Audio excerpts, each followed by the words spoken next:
These are the two main ways that we are going to solve problems where we multiply by multiples of 10 in third grade. There are lots of ways to do it, but these two are efficient and they support our understanding of multiplication. So in this example, I'm going to show a skip count, two different skip counting strategies. I've got the equation 7 groups of 30. And so when I'm skip counting, I say I have 7 groups. So that's 1, 2, 3, 4, 5, 6, 7.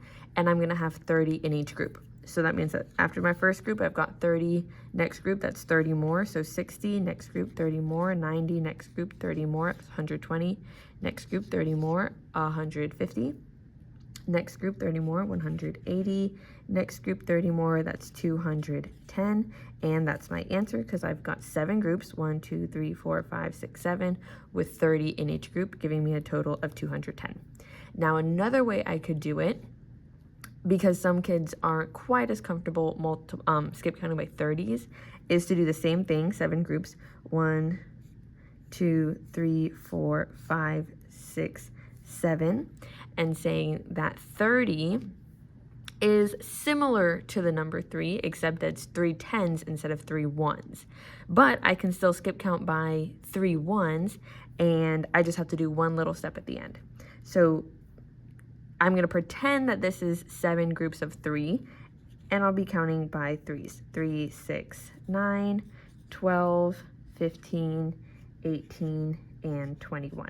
Now, 21 is not my answer because, again, we are not doing 7 times 3, we're doing 7 times 30. So that means that each of these 1s need to be turned into 10s.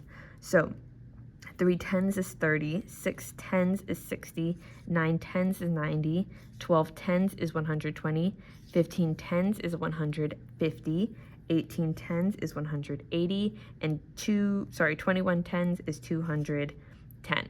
All right, this is a skip counting method, and both ways are going to give you the same answer of 210.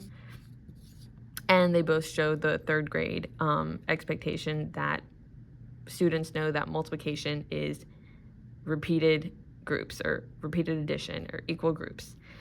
All right, another strategy that we can use is using the associative property. So here I've got 40 groups of 8.